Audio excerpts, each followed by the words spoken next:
సంకల్పం అంటే ఏమిటి? సంకల్పం ఎలా చెప్పాలి? ఎందుకు చెప్పాలి? సంకల్పంలో ఏమేమి ఉంటాయో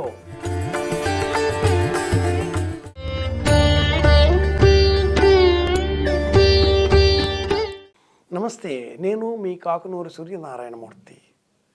సంకల్పం ఎందుకొరకు, సంకల్పం ఎలా చెప్పాలి, ఎలా చెయ్యాలి, సంకల్పంలో ఏ అంశాలు ఉంటాయి, సంకల్పం ఎక్కడ చెప్పాలి, ఎవరి కోసం చెప్పాలి, ఎన్నో ప్రశ్నలు. సంకల్పంలో 3 ప్రధాన అంశాలు ఉంటాయి. రోజువారీగా కూడా సంకల్పం చెప్పాలా? చెప్పాలి. సంధ్యావందనంలో చెప్పాలా? చెప్పాలి. దేవతారాధనలో చెప్పాలి. రోజు దేవతార్చన, సంధ్యావందనం, ఇంకా ఏవైనా ప్రత్యేక మంత్రాల అనుష్ఠానాలు ఇవన్నీ ఉన్నప్పుడు మాత్రం మొదటిసారి మాత్రమే చెప్పి మిగతా అన్ని సమయాలలో కూడా పూర్వ ఉక్త అన్నట్లుగా పూర్వోక్త ఏవం గుణ విశేషణ విషయాం శుభతిథౌ అంటే చాలు. ఇందాక చెప్పాం కదా, ఆ ప్రకారంగా అని అర్థం. సంకల్పంలో ఏమేమి ఉంటాయి, ఎక్కడ చేస్తున్నారు, ఏ సమయంలో చేస్తున్నారు, ఎవరు చేస్తున్నారు, ఈ 3 ఉంటాయి. అద్య బ్రహ్మణ ద్వితీయే శ్వేతవరాహకల్పే వైవస్వత మన్వంతరే కలియుగే అని మన వాళ్ళు చెప్తూ ఉంటారు. అబ్బెబ్బే అలా కాదండి, ఇది మహాసంకల్పం కూడా ఇంకోటి ఉంది. వివాహాలు, కన్యాదానం చేసే సమయంలోనో చాలా పెద్ద మంత్రాలు చెప్తూ ఉంటారు. అక్కడ అథానంత వీర్యస్య శ్రీమదాది నారాయణస్య అచింత్య అమిత శక్త్యా భ్రమమాణస్య మహాజలౌఘ మధ్యే పరిభ్రమమాణామనేక కోటి బ్రహ్మాండానామేకతమే వ్యక్త ప్రకృతి మహదహంకార పృథివ్యా.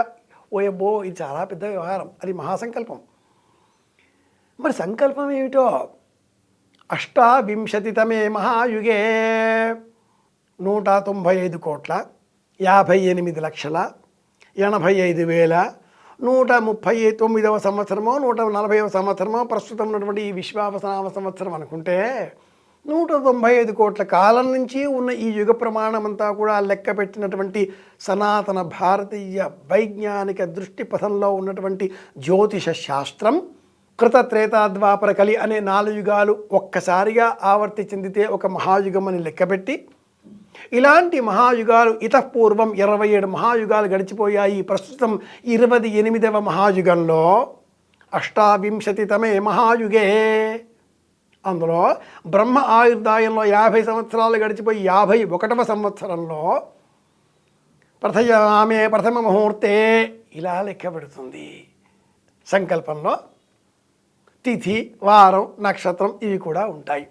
అద్య దేశ కాలౌ సంకీర్త్య, ముందుగా దేశం ఎక్కడ ఉన్నామో చెప్పుకోవడం, 2 కాలం ఉదయమా మధ్యాహ్నమా సాయంత్రమా చెప్పుకోవడం, 3 మన గురించి.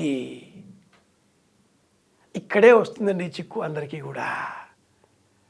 ఆలయాలకు వెళ్ళాక సంకల్పం చెప్పాలి, సంకల్పంలో పేర్లు చెప్పాలి అంటూ ఆ పురోహితుడిని, అర్చకుడిని భయపెట్టేస్తున్నారు మన వాళ్ళంతా కూడా. ఎలా? ఆముఖ గోత్రోద్భవస్య, గోత్రం చెప్పాలి, చెబుతాడండి. యజమానస్య, నా పేరు చెప్పాలండి, చెబుతాడండి. ధర్మపత్ని సమేతస్య అంటే చాలు, ఆవిడ పేరు చెప్పక్కర్లా, పోని చెబుతాడండి. వాళ్ళ పిల్లల పేర్లు, అల్లుల పేర్లు, మనమల పేర్లు, మనమరాళ్ళ పేర్లు, కొడుకు పేరు, కోడల పేర్లు, మనమల పేర్లు, మనవరాళ్ళ పేర్లు, తమ్ముళ్ళు, చెల్లెళ్ళు, వాళ్ళ కుటుంబాలు చాంతాడంత జాబితా అందిస్తే ఆ పురోహితుడికి శోష వస్తుంది. పరమేశ్వరుడు కూడా ఎంతసేపు అదేదో కౌరవ సైన్యంలో ఉండే 11 అక్షౌహిణుల సైన్యంలో ఉండే సైనికులందరి పేర్లు చదువుతున్నట్లుగా ఉందే ఇదంతా కూడా అనుకుంటాడు. లేదా 100 మంది కౌరవుల పేర్లు చదివేస్తున్నారా ఏమిటి అనుకుంటాడు. అలా చెప్పకూడదు.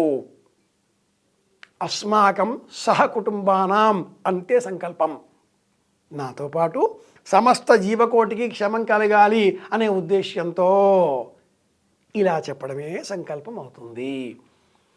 వికల్పం లేకుండా అంటే విఘ్నాలు లేకుండా ఏది అనుకున్నామో అనుకున్నది అనుకున్నట్లుగా సాధించేటటువంటి శక్తి మనకు కలిగే నిమిత్తమై ఆ పరమాత్ముడు మనకు అంత శక్తి ఇవ్వాలి అనే ఉద్దేశ్యంతో స్థలాన్ని కాలాన్ని వ్యక్తి వివరాలను చెప్పడమే సంకల్పం.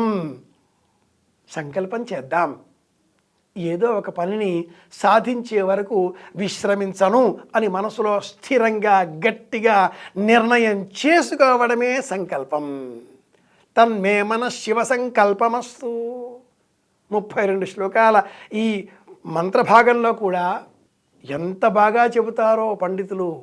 పరమేశ్వర అభిషేకం చేసే సమయంలో, మహాన్యాసంలో, అంతా ఈశ్వర సంబంధితమే అనుకునేటటువంటి నేపథ్యంలో, సనాతన ధర్మంలో బోధాయనోక్తంగా ఉండేటటువంటి ఈ శాస్త్ర ప్రమాణంలో, ఆగమోక్తంగా అలాగే ఆపస్తంభ ఉక్తంగా వివిధ ఋషులు చెప్పే మార్గాలలో మనం మహాన్యాసం చేసే సమయంలో కూడా చెప్పే మాట ఓంకారం ప్రణమాత్మానం, అంతా ఒక్కటే.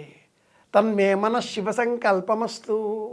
సంకల్పం చేద్దాం, ప్రపంచ శాంతి కోరుకుందాం, మళ్ళీ కలుసుకుందాం. వెంకటరమణ శాస్త్రి గారి పెద్దబ్బాయి మీ కాకునూరి సూర్యనారాయణమూర్తి. శుభమస్తు.